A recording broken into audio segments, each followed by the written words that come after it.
In celebration of the Pulitzer Prize centennial year and the lead up to, I think there's an election coming up, tonight we have with us 5 prize-winning editorial cartoonists to discuss and illustrate the provocative art of editorial cartooning.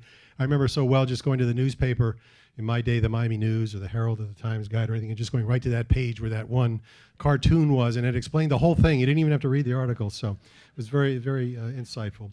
Political cartoons serve to catalyze debate and examine issues through critical commentary. It has been said that editorial cartoonists throw the first punch in the barroom of democracy and then stand back and watch everyone else join in. It's a good thing there's nothing like that going on this year. Tonight, Jim Morin of the Miami Herald joins Joel Pett of the Lexington Herald Leader, Steve Benson of the Arizona Republic, and Telnaz of the Washington Post, and Paul Sepp, formerly of the Boston Globe, in a panel discussion followed by live tuning on the upcoming election, inspired by the passions and interests of the masses, which in this case is you, the audience. Tonight's event is also sponsored by the McClatchy Foundation, the Miami Herald, WLRN, Miami-Dade College, and of course, Books and Books. Let's give our cartoonists a big warm welcome.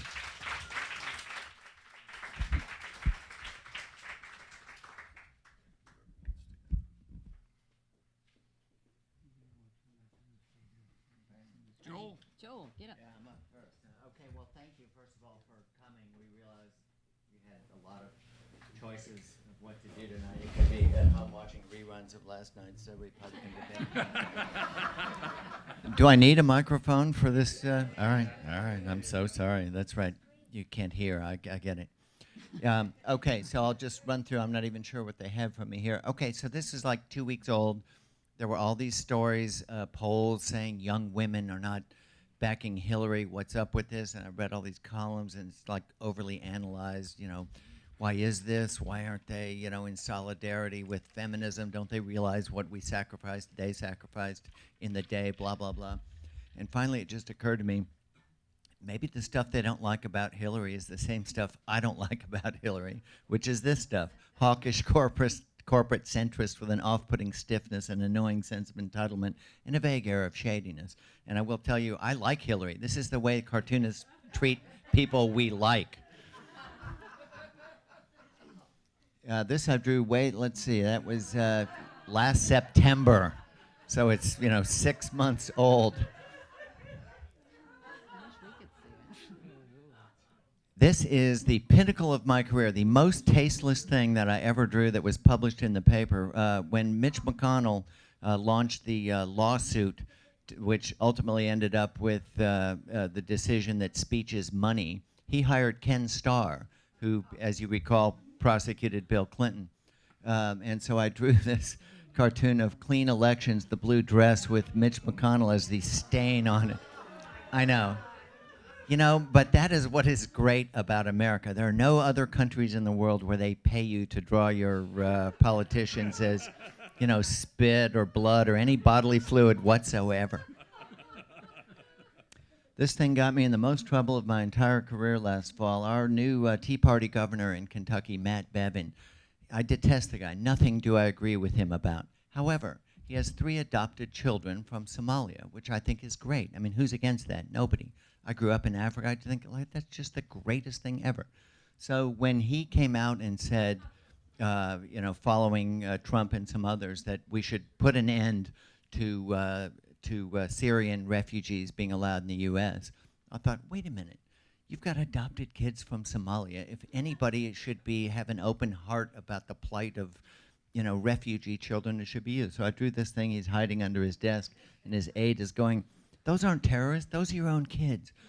And he freaked out. This is like a business guy. He's not a politician. He's not used to it. He called a press conference, denounced our newspaper, which is like the leading progressive voice in that rat hole redneck state of Kentucky for 30 years. He called us. Not only did he say I was racist, he said the Lexington Herald Leader had a racist ideology, like we founded the Klan or something. It was crazy.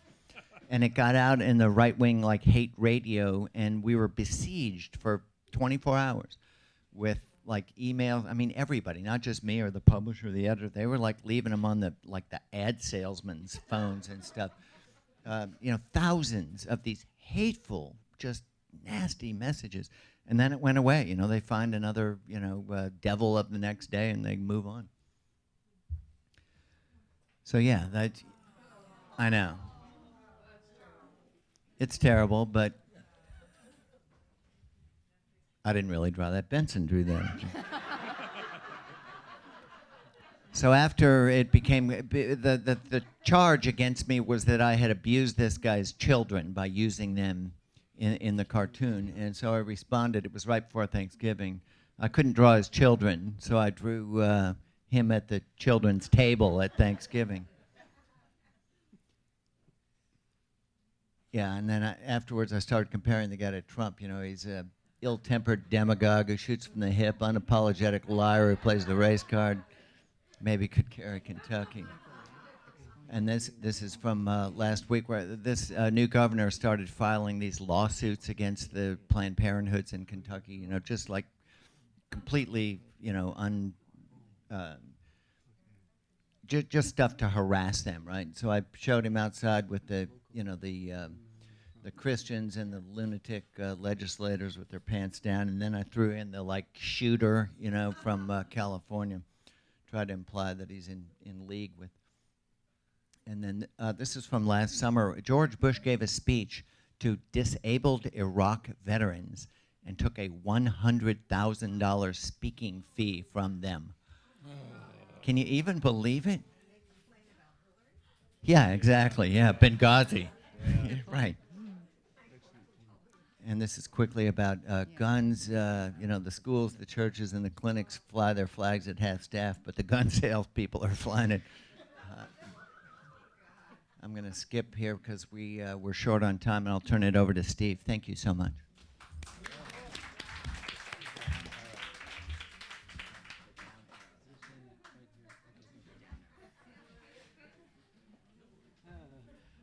Following Joel Pett's like walking off a cliff. So, but I do appreciate, of all the introductions, I think, I can't speak for the rest of us, but of all the introductions I've ever received, that one was by far the most recent. So thank you so much. Okay, this is, of course, Hillary's emails and how they, you know, have ended up on her grocery list, as well as other places. Let's see, we'll go here. Donald Trump. Now, it's interesting. This was done months before Donald Trump started, you know, eviscerating and disemboweling Muslims. So my editor said, that is really tough. And we find out that it was not tough. It was simply the truth. But that's how except somebody thought it was like Nick Nolte. Nick Nolte being over in... He's going to play Trump in the movie. Yeah. Okay, and then Carly Fiorina, of course. That's a good one. You know, I really think that she is a classic beauty. And the reason why, it doesn't matter what culture or society you're in, it's based on balance. And yeah, like if you have like, you know, Quasimodo with one eye down here and the other up there, that's a problem. But even though she's not uniquely Vogue, she's very beautiful. Because look at her cheekbones. I mean, you know, they're balanced. Look at her jaw. She's got a firm line. Her eyes are kind of inset a little bit, but that's okay. Her eyebrows come down and form the frame over the top of her eyes. She's beautiful. Enough said on this guy. Okay, this was one of the first ones I did on. You know, I just like people who haven't, you know, been caught. I have captured, that kind of thing. So, and that was my first Trumps. Trump has gotten. It takes a while for us to evolve into a close relationship for the people we are destroying, and so that he just looks blah there. He's gotten a little bit more creatively blah as time has progressed, and this is the strategy I think that they ought to employ. Roll the tape, so to speak, as they all have, you know. That took me forever to draw. Not their faces, the tape. I have never drawn tape like that before. It was awful. That was awful. Okay, and then out in SeaWorld, of course, now they're saying we're not going to make him perform anymore. We're just going to keep him in a bathtub for the rest of their lives. That is far too small for... and that was meant as kind of a tearjerker. Okay, on the count of 3, 1, 2, 3. Oh, okay, very good. I got lots of letters from orcas, though. It was great. The climate is changing. The climate is changing. So what you try to do is you try to take these icons. What we do in editorial cartooning is we say, okay, there's an icon. How can we piss on it? And so what we do is try to blend history from yesterday with history from today. And I trust readers who come to the editorial page. I trust readers like you who come to bookstores. And I saw a book out there that says, Why Books Are Going Out of Business. I thought that was an interesting book.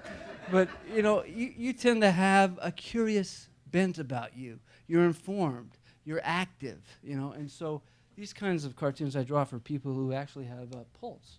But this one's a little long, and I have to admit that I copied it several times and then etched around a little bit to make original each time I copied.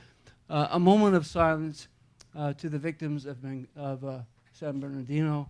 Can't read it because someone read it out loud for me. I'm too close to it. Assault weapons. Another moment of silence. Another moment of silence. Another moment of silence. Closing the gun show. Curbing the power of the NRA. And what another.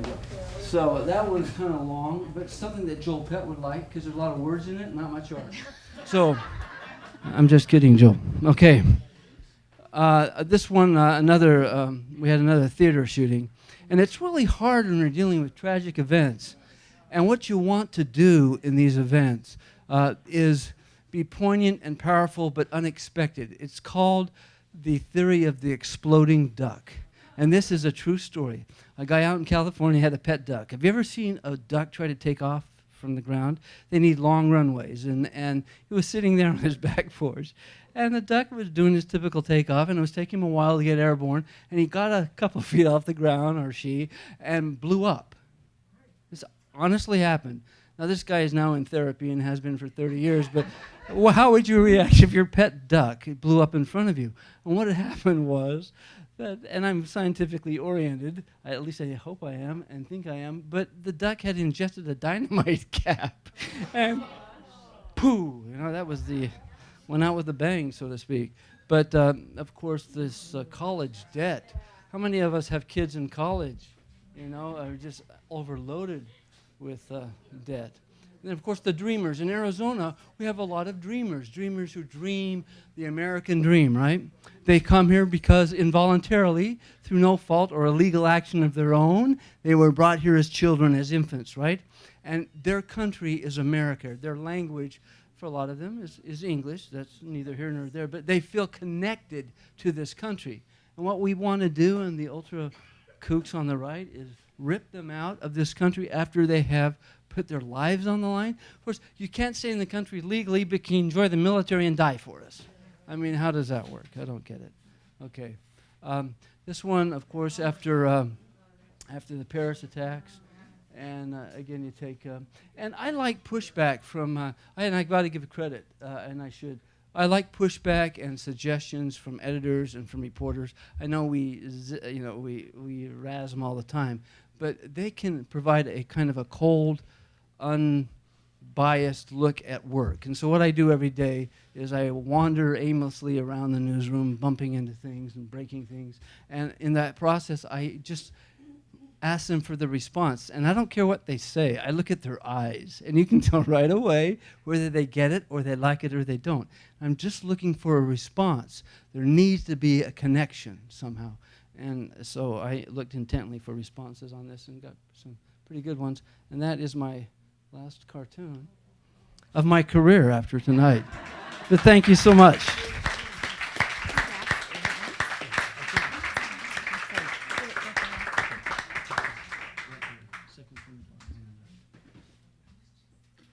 No, this is you. Did you do that? No. Isn't it amazing? We want to see Anne's. No, it's next. That's next. Go ahead. Come on.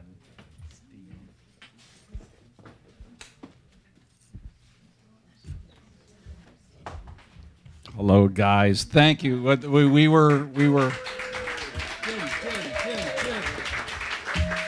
It's a little unfair to these fellows that this is kind of my home turf. I said, next time, let's do this in Washington, D.C., then Phoenix, and then Sarasota.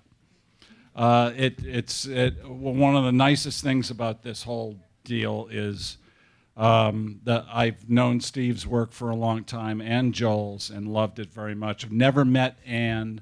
I've adored her work, her animations for the Washington Post. And Paul Zepp, I grew up with in the Boston Globe when I was a teenager, and he was part of the reason that I got into this business, because I saw his work and I loved it so much that it just, it sparked something in me. And it had something to do with my eventual career choice. Thanks and curses to you, Paul. Thank you. Okay. I think I put too many election things in here. I should have put a lot more Rick Scott, but the Republican Party does not stand for incivility, rudeness, crass insults, and indecent manners. You lie! Nope, that's the wrong one. Good. I refuse to consider any Obama Supreme Court nomination. I say let the people decide. 65,918,507 majority vote for Obama, Barack Obama, second 4-year term. Those people don't count.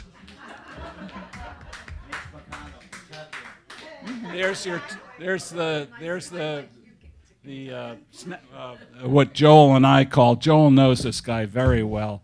He's called a snapping turtle. Stupid people, suck in that gut. You're weak and incompetent. You're low life, you're low energy, boring and politically correct. I'm making America great, so get out of the way, you lightweight low life. I'll get used to it. Better. Marco Rubio, Marco and I are actually good friends. In fact, I just recently gave me a pat on the back.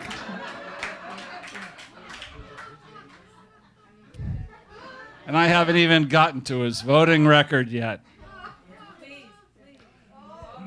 Let me try. I'll try to do this as best I can.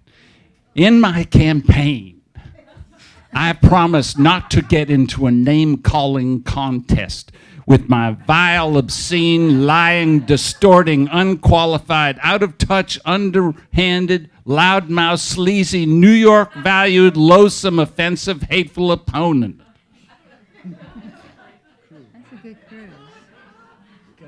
We were talking to students earlier today, and it was about character design at the New World School of the Arts and also Miami-Dade Community College. Really talented people, really amazing. And we're talking about character design, and I said, well, we really, as cartoonists, we get our character designs from God. Because we deal with people who are already here. We don't have to really do all that much work. And God is pretty amazing person, because he, if you say to him, would you please give us a religious, extremist, radical, sleazy, authoritarian nut? That's what he would give us.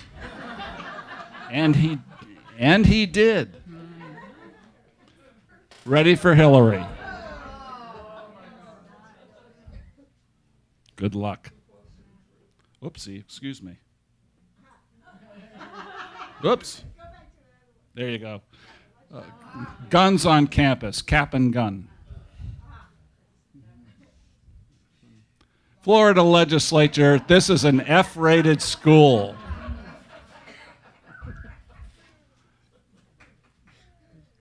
We have a chokehold on your dream.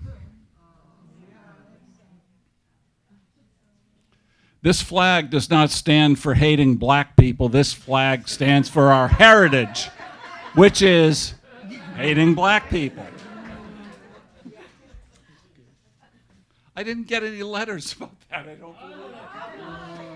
Don't stick your head where it doesn't belong. This is Pope Francis and global warming. Another mass shooting in the United States. Was it by one of ours or one of theirs? Oh, Rick. Another caricature from God. I'm emailing an attack against Hillary Clinton's private email account on my private email account. I see nothing. He really is fun to draw. And this is for you on Miami Beach. Climate change zone, no denying. I think that's it. Yes. And Paul Zepp. Thank you. You guys are wonderful.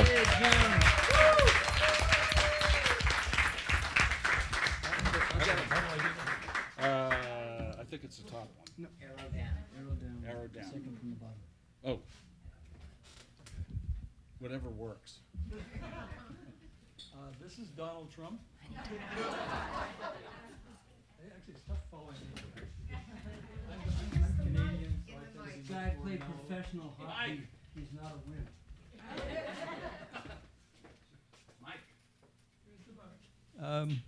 When did you first notice the moderate wing of your Republican Party was missing?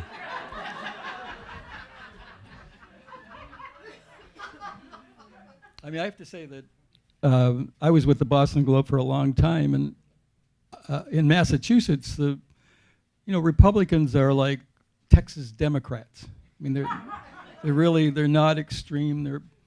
And since I've moved to Florida, I've been here 10 plus years now. I really have become more of a left-wing ideologue just watching these guys, because there has been a real change in the Republican Party, and I think it's, there's 40 or 50 guys that were elected to the Congress that their main purpose is to take down the government. And that, people forget that when they're with their anger. People are angry today. But one of the reasons is that, you've got 40 or 50 guys who are basically there to impede any kind of progress. So I've become much more of an ideologue about this stuff, and I might as well tell you about it. Well, I only do. I mean, I love it. I mean, I'm going to vote for Hillary. I think she's the only one that's of the whole gang that is really qualified to be president. She has her flaws like everybody, but when you think about it, none of these other people have any foreign policy experience. It's almost like you should have been to be president today because of the complications, and it's so vast. You should be Secretary of State before you get that job. She's been in the Senate, and which in itself, I think, doesn't qualify you to be president, which, having said that, really disqualifies these other people who are in the Senate. You have a limited administrative experience, but that seems to be the people who we're picking from. But anyway, I'm voting for. I've already voted. I live in Florida, so I've already.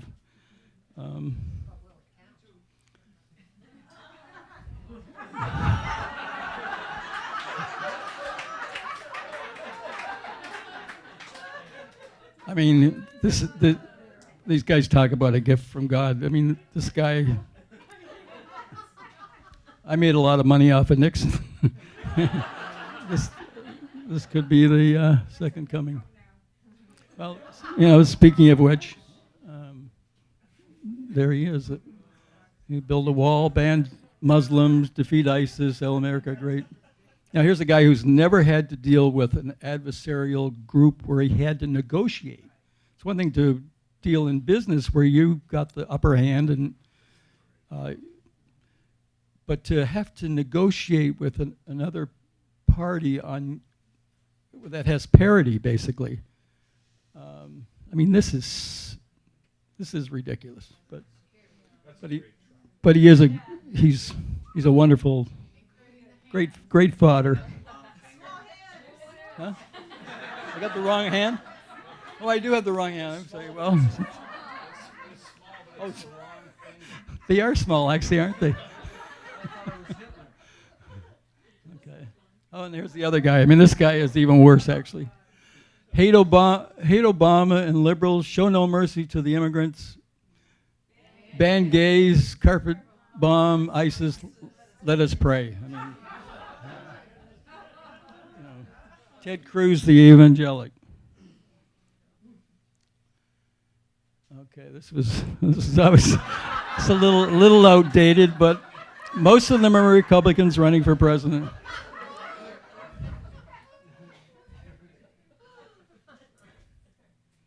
And there's your man. I mean, absolutely no qualifications. Has hardly been at the job that he's supposedly qualified to be president. Sits on a committee which makes him a foreign policy expert. But other than that, and this, you know, we just lost him. Seems so much bigger in his books.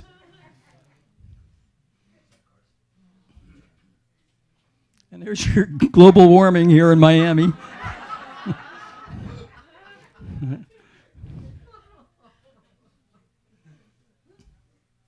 Oh, I guess that's.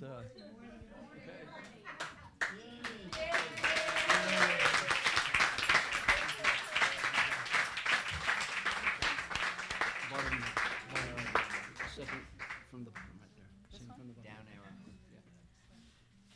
I can't believe they have me actually following these guys. Because I'm actually the least funny of all of them. Yeah, as you can tell. Oh, yes. Thank you, Joel. As you can tell, I mean, there are not a lot of women in editorial cartooning. There's a few. I was really happy to see today when we talked to students, there's actually a lot more women in the classes, which was great. I mean, we were in a class that the majority were women, which was really, really nice to see. I did start in editorial cartooning as a print cartoonist, but since 2008, I actually am also doing some animated editorial cartoons for the Washington Post. So hopefully they will actually play here, but we don't know. We'll see. Okay, so this is my. I'm not a big fan of Ted Cruz either. He actually did say during one of the debates, "It's morning in America," and I thought, yes, it is. Whoops, what happened? Oh no. Does anyone know how to do this? I think I did the wrong one. Sorry. Okay, that's it. I hit down here. Wrong? Oh, okay, now where do I go? For the next one? Okay. This actually animates, yes. Okay. So I did this during one of the debates that the GOP had in Las Vegas. And it's either Trump or Cruz. Not a winning combination. So which one did I do here? This one? I just don't want to hit the wrong one. Is that right? Okay. Okay. Justice Scalia. This one was done earlier in the year when they first started their new session. Unfortunately, as you all know, Scalia did die. I'm sorry to say this, and I don't mean to be cruel, but I was actually very disappointed because I really wanted to draw him this year. We're going to have a very interesting court now. I'm really hoping that, Kennedy was going to be the deciding, but now we don't know what's going to happen. I'm hoping that Obama actually does. I'd really like to see him put another woman on the court, just to make it look like America. But Anita Hill.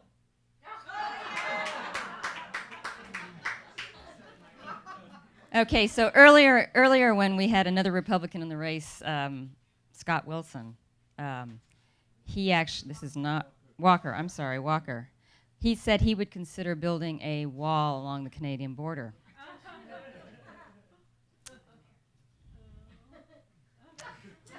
So these are all the Americans that are going for universal health care. And here's another GIF. This is Donald Trump leads in another national poll among Republican primary voters, which the Republican Party is very happy about.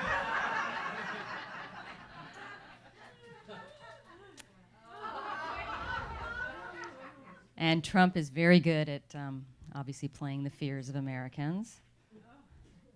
Trump is definitely going to be an ongoing study and caricature, because I mean I change every time I draw him.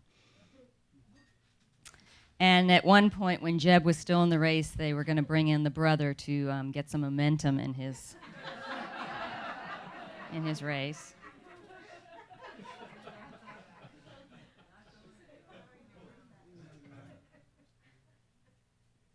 Oops. Yeah, really. This might be a gift, but I'm not sure. Something's going to happen. Hold on. Oops.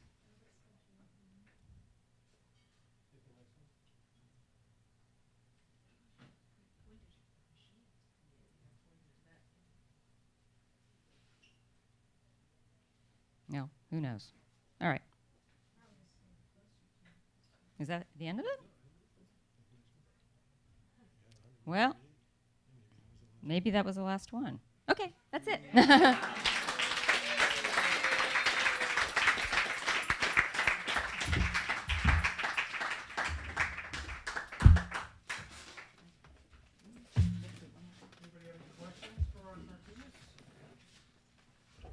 Any answers? Yeah. Yes, tell us your name first, please, Ruth. I have a question for all of you. I'm an art history person. How do you fit in? To me, you have yours is art, but you know the high art of art high and low, the MoMA gave years ago. How do you fit in the popular culture versus the high art? How do you look at yourself? Because I think they're just fabulous. So how do you look at yourselves? The question is, in the realm of art, how do we see ourselves? And I know what I think, but let's ask these fellows, people. Go ahead. Non-fellow. Well, I mean, I think I can speak for my colleague. We don't tend to take ourselves very seriously. We really don't. We do take our work seriously. Well, that's good. Yeah, I mean, cartoonists historically have not been received well necessarily in the art world, but I mean, we also look at ourselves as journalists. You know, we try to do our homework, and we're trying to actually give you our point of view. So, like I said, I don't think we take ourselves too seriously, but we really take our job seriously, and you know, we really do approach this with a serious side. But I look at you in an arc of art history, going back to somebody like Daumier. true. So, who was considered high art. Yes, Yeah. but in France.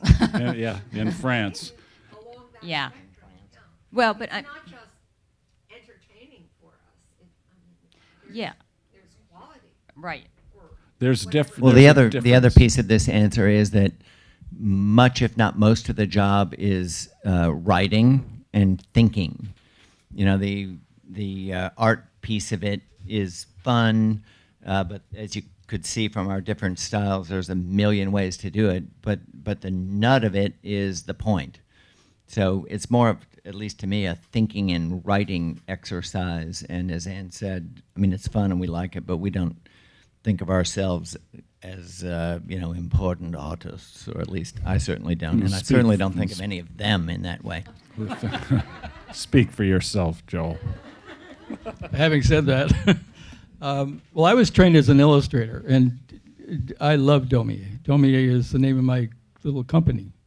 So, you know, when you think of Daumier, you think of somebody who was forced to do the New Yorker cartoons of, like, today, because he couldn't do the political cartoons. But aesthetically, you know, I even did lithographs on the stone so I could attempt to replicate that kind of thing.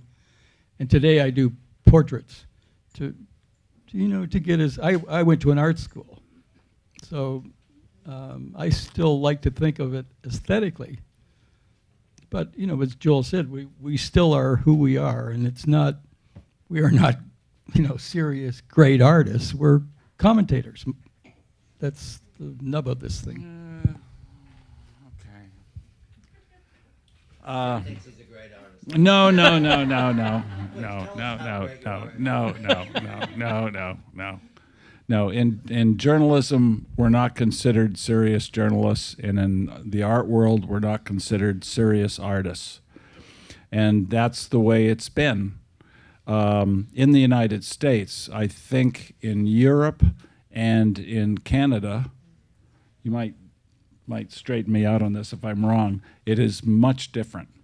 It's much different. Cartoonists are I think, more respected, considered much more artists, and considered essential to their journalism.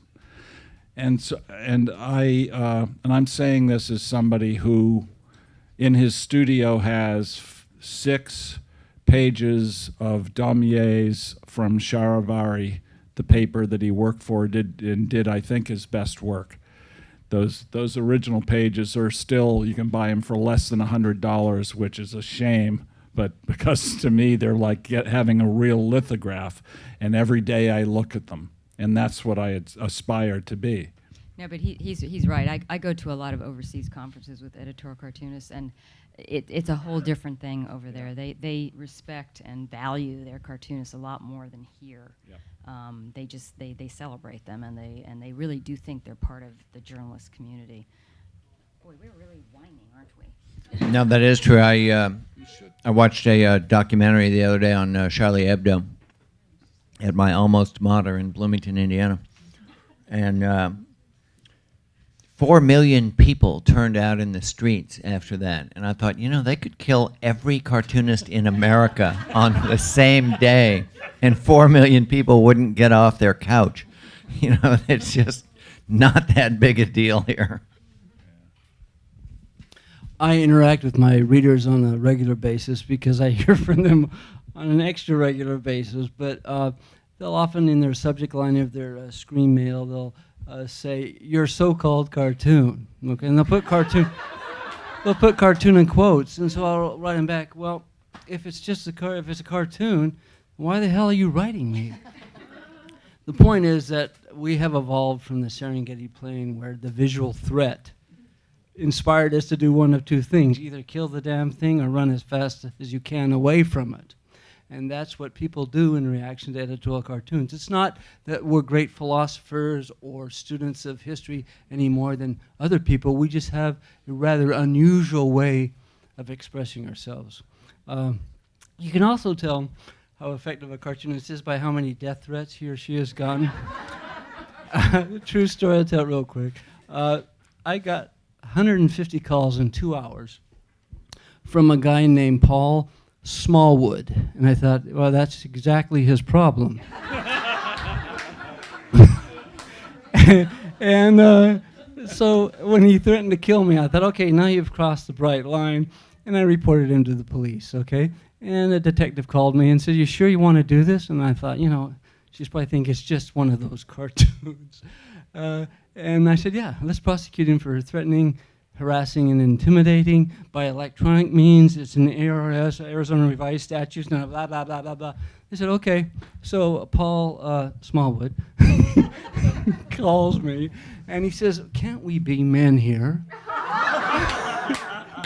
And I'll take you out for a beer. Well, I just listened to the voicemail because I wasn't going to talk to him anymore. He ends up going to court. I showed up in my best suit. He showed up in, scruffs.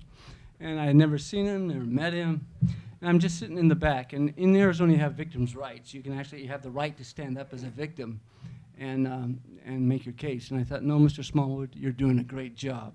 And so the judge, she called him up to the stand, and she said, is all the stuff in here true? He goes, pretty much.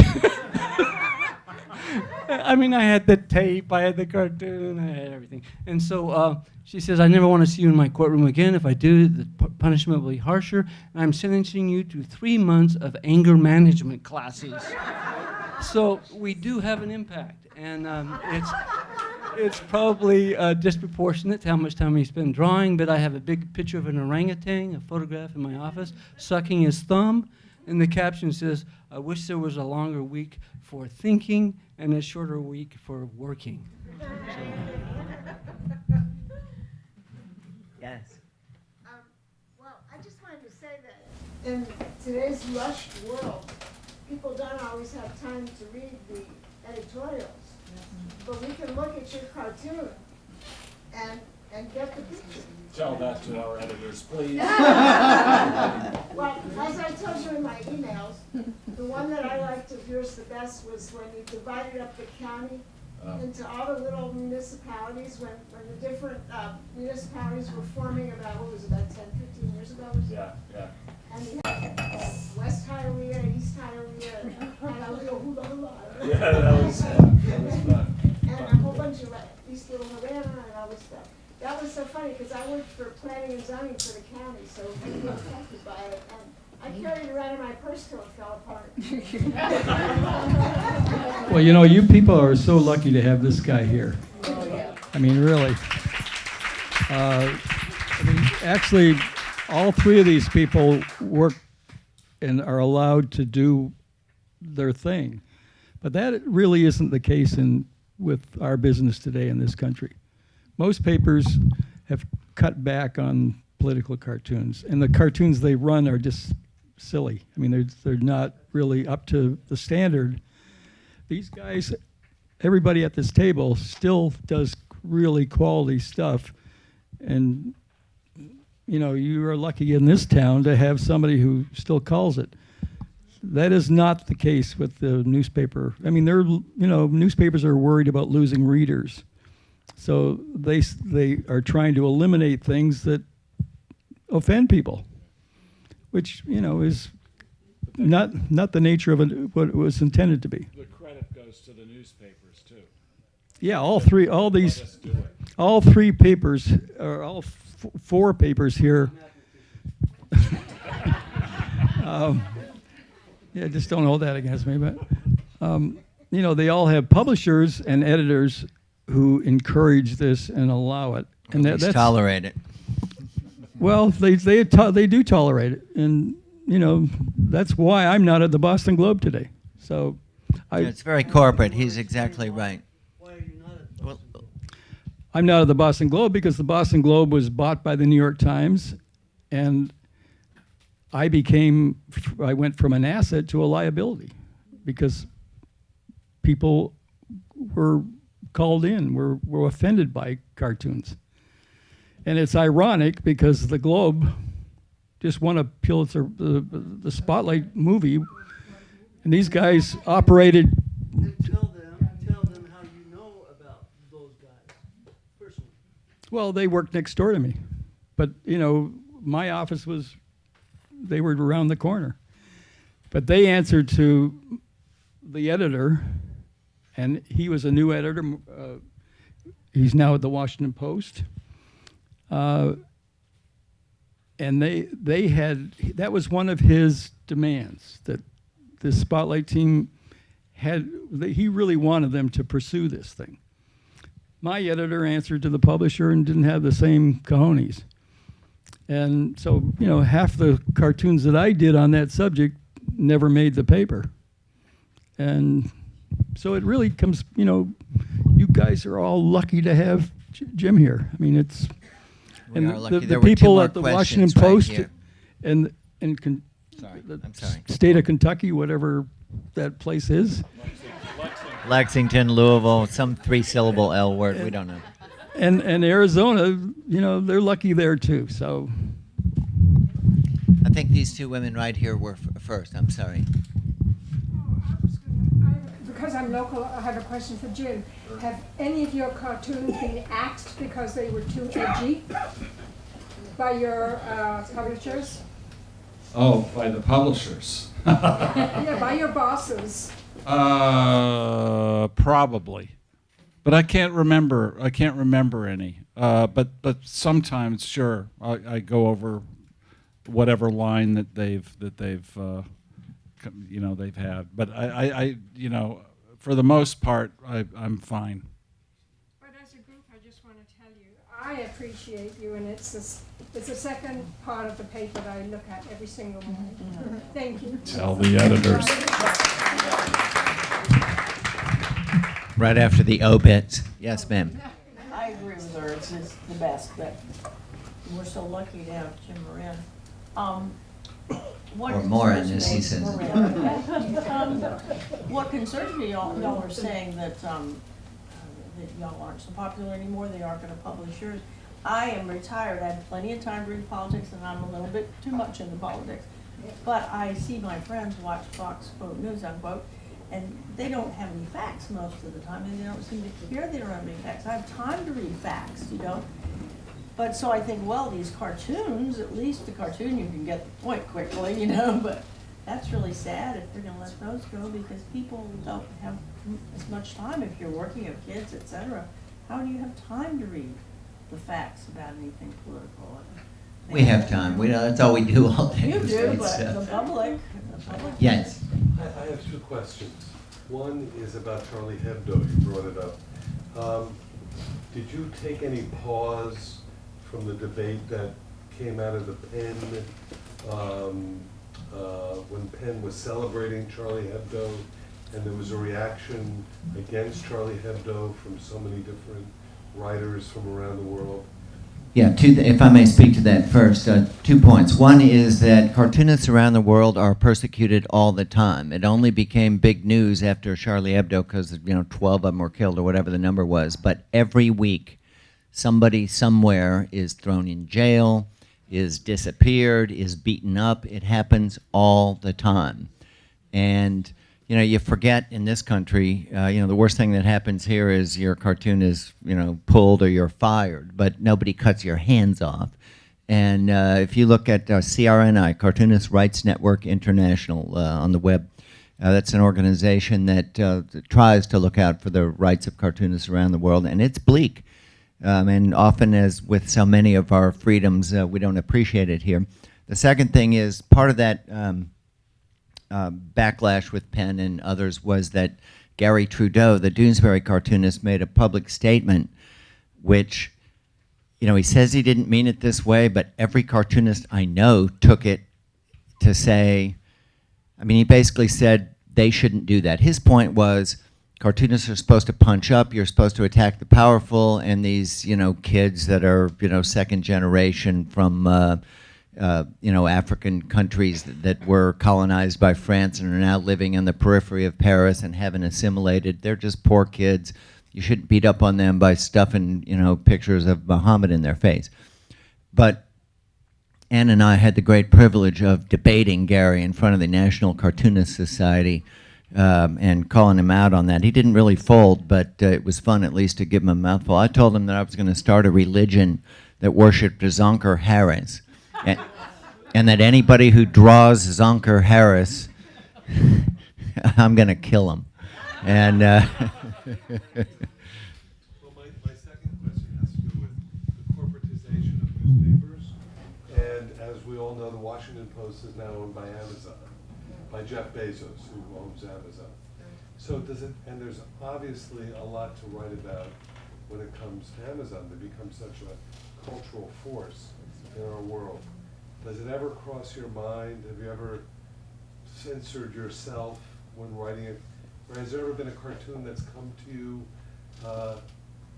with them in mind that you just haven't touched because Jeff Bezos is an owner? I'm sorry. No, I haven't. I was freelance most of my life. I basically joined the Post in 2008, and I'm a contractor, so I haven't really felt that pressure. You're dying for me to tell this story. She's got a great story, and she won't tell it because she doesn't have the cartoon. Yeah, well, So we threatened to you tell might it you for might have her. heard about it in the news. This is great. I actually did have a cartoon pulled by the Post. It was at Christmas time. I did a cartoon about Ted Cruz and supposedly his 2 children as monkeys. Yes, that's me. Thank you. I'm that evil woman. Yes, I'm horrible. I hate children. Yes, that's me. It was an interesting experience. If you don't know, I'm going to have to describe it to you. I'm sorry. I hate it when people do this with cartoons. But Ted Cruz had done a parody video with his family, a holiday video where they sat around, they read Christmas stories, but they was basically attack ads against the Democrats. And the Post had this video on the website, and I was looking at it going, wow. You know, usually cartoonists we don't touch kids. That's just not our thing. But I was looking at it and I thought, he actually has his oldest daughter reading from this attack ad. It's not just Ted Cruz reading, it's his daughter. So I did a cartoon of him, Ted Cruz, as an organ grinder. Okay, not the most recent visual metaphor you'd think about, but, you know, at the time I was thinking this is kind of what it is. He's using his children as a way of, you know, raising money, doing this attack ad. So because of social media, I put my stuff right away on Twitter and Facebook. I got a backlash within an hour. I mean, I had hundreds and hundreds and hundreds of emails and Twitter. I mean, and I can tell you, being called a bitch was probably the nicest thing I got. And I just watched this unfold in front of me, and my editor pulled it off. I talked to him about it. We both disagreed. He thinks that children should never be touched, and I explained to him why I did this cartoon, and I think I had a legitimate point. But he's the editor. He gets to make that choice. Now, having said that, if I had been asked to apologize, which I was not by either Bezos or anyone else, I would have quit, because that's just my line. But I wasn't. Now I have to say, all the emails I got afterwards, which frankly were orchestrated by the Ted Cruz campaign, wanted me fired, and they tried their damnedest in the next 4 or 5 days. And what was in it monetarily for Cruz? What did And Ted Cruz used that cartoon again, sent it out to all his donors, and he raised $1 million off my cartoon. So, you know, the press, and I have to say this because I'm gonna give praise to all my colleagues. My colleagues were excellent in actually writing blogs and doing cartoons, explaining why this cartoon was legitimate. The press, you know, the journalists, the so-called journalists that you see in the morning, like Morning Joe, did a hideous job of reporting this. They didn't show that piece of that little girl reading from it. They all condemned me for being a horrible woman. They just did a shitty job. So this just shows you kind of where we are. We're not Charlie Hebdo. We don't have to deal with getting killed like our colleagues. But there's an effort going through social media. They're trying to silence us. And they did their damnedest with me. And fortunately, I had my colleagues backing me up, and the Association of American Editorial And Cartoonists. she deserved every bit of it.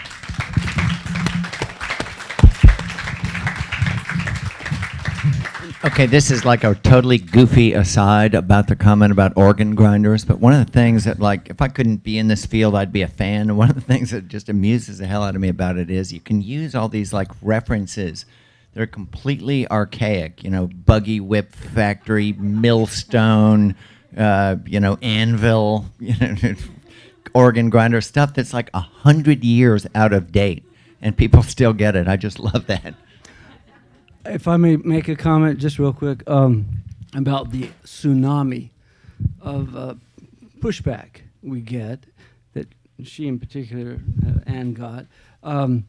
My editor capsulized it years ago before Anne's cartoon ever showed up, and if it had shown up then, my editor would have died of a massive heart attack. But he said, in reference to a cartoon I proposed to him, we can't get that, we can't print that, we'll get letters. He's the editorial page editor. You know, that's the letters page. As we all know, and you're all informed, this tradition of editorial cartooning is rich in America and helped found this country. Ben Franklin was an editorial cartoonist. You're all familiar with the famous drawing he did of a snake. Join Free or Die, cut up into several different parts. The British hated him for that. And they wanted him tried and hung in Britain, you know, a rebellious colonialist. But today, the operative word for silencing cartoonists from their critics is, I am offended. Well, I am offended, therefore it should. And so I say, well, I'm offended that you're offended. Neener, neener, boo boo, you know? And it was Ben Franklin who said,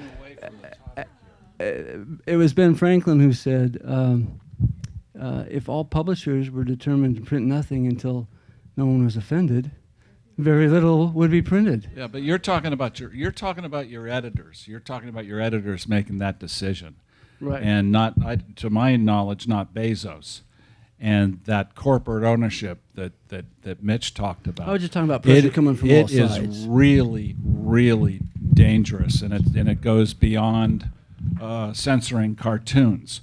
It goes to, well, for example, the Miami Herald has had years and years and years of layoffs, and it has hurt that paper tremendously. It's amazing that they do what they do with the resources that they have. And that's not because the Miami Herald is not a profitable newspaper. It does very, very well. I think in the McClatchy chain, it's the most profitable newspaper there is. Joel said his newspaper is profitable as well. But the problem with chain ownership is it's I'm just astounded to say that it's like socialism. You know, all these newspapers, these guys own these newspapers, and if half of them are failing, we have to, you know, get these layoffs and stuff to you know, keep these other half afloat, and that's the way it works. And I can, you know, that's very nice and everything, but you know, it's destroying journalism. And that's the problem to me with corporate ownership. You know, it's not just newspapers, it's television too. I mean, you think of NBC as Comcast. Well, they own the Golf Channel, they own a whole bunch of stuff. That dictates programming, it dictates how far you're going to go, it dictates who's going to be on certain shows, what they're going to say. That's really much more pervasive than newspapers today. And that's, you know, that. With books? Yep. Owned by, what's the Bertelsmann or in German? I'm sorry?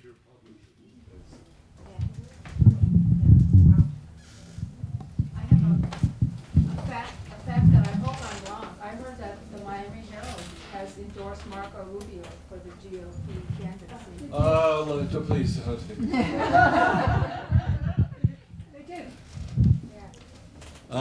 You can talk to my superiors about that one.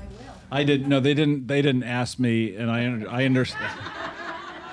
I sent them an email and I said, listen, I really disagree with this. I think that it would be fine if we didn't have an alternative, and I said that I think that the alternative should have been John Kasich, and I think he's a very responsible guy. And he doesn't, you know, there are certain things he does with unions that I don't agree with, and a number of other things, but I think that he would make a pretty good president.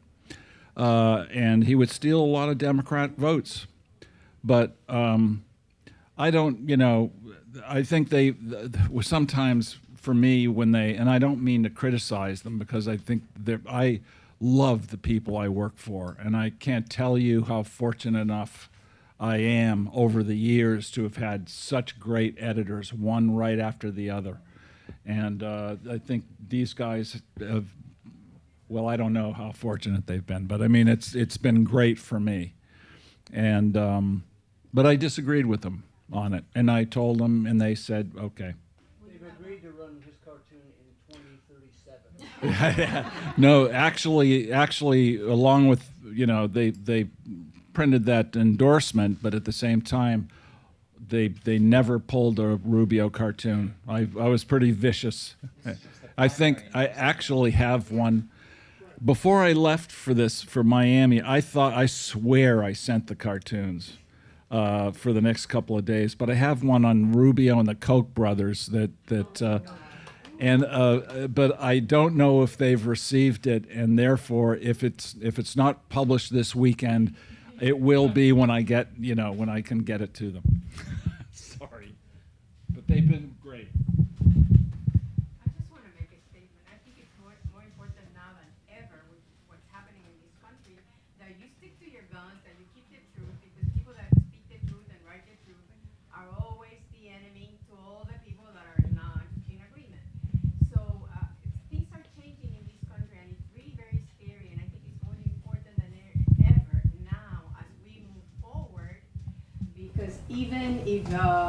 Trump is not the president, I feel there's something in this country that has opened up. There's a whole new wave happening out there, and it's not going to go out anytime soon. So my congratulations to you, and be ready, because I think you will be appreciated as much as in Europe, Latin America, where we used to appreciate our humors. And many of them really, their lives, I was born in Cuba, so I saw them, and they did a lot of satire, and they paid the price for it. You don't know what's coming, but I have a feeling it's not going to get any better. So hang on in there, and hopefully, I wish you all luck. We're happy.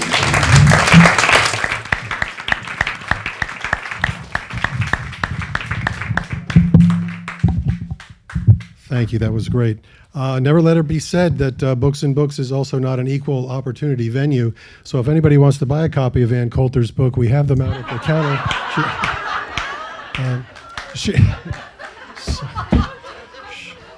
She was actually here yesterday, so.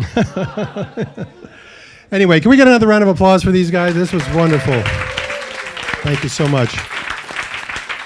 They will, also, there's a phone call on hold for you from a Mr. Smallhands. I don't know if you want to